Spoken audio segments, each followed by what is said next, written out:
اعوذ باللہ من الشیطان الرجیم بسم اللہ الرحمن الرحیم۔ مادی اور اخلاقی زندگی میں ہدایت کی ضرورت۔ اللہ پاک کا ارشاد ہے، اس نے زمین میں راستہ بنانے والی علامات رکھ دی ہیں اور تاروں سے بھی لوگ ہدایت پاتے ہیں۔ یعنی خدا نے ساری زمین بالکل یکساں بنا کر نہیں رکھ دی، بلکہ ہر خطے کو مختلف امتیازی علامات سے نوازا۔ اس کے بہت سے فائدوں کے ساتھ ایک فائدہ یہ بھی ہے کہ آدمی اپنا راستہ اور منزل کو الگ الگ پہچان لیتا ہے۔ اس نعمت کی قدر آدمی کو اس وقت معلوم ہوتی ہے جب اسے کسی ایسے علاقے میں جانے کا اتفاق ہو جہاں اس کے یہ نشانات تقریباً مٹ چکے ہوں اور آدمی ہر وقت بھٹک جانے کا خطرہ محسوس کرے۔ اس سے بڑھ کر بحری سفر میں آدمی کو اس عظیم نعمت کا احساس ہوتا ہے، کیونکہ وہاں نشان بالکل بھی مٹ چکے ہوتے ہیں۔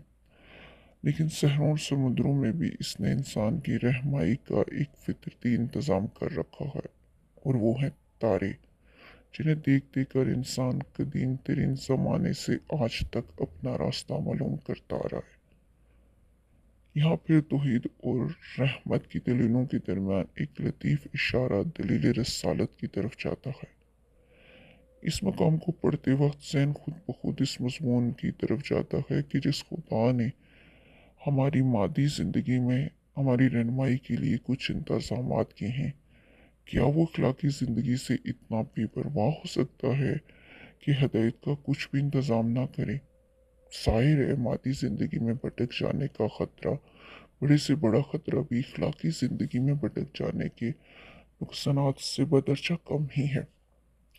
پھر جس رب العالمین کو ہماری کامیابی، ہماری فلاح کی اتنی فکر ہے کہ پہاڑوں میں ہمارے لیے راستہ بناتا ہے، میدانوں میں نشان رکھ دیتا ہے کہ راہ کس طرح جاتا ہے، ہمیں کس طرح تلاش کرنا ہے، صحراؤں میں، سمندروں میں ہم کو صحیح سمت سفر بتانے کے لیے آسمانوں پر تارے روشن کرتا ہے۔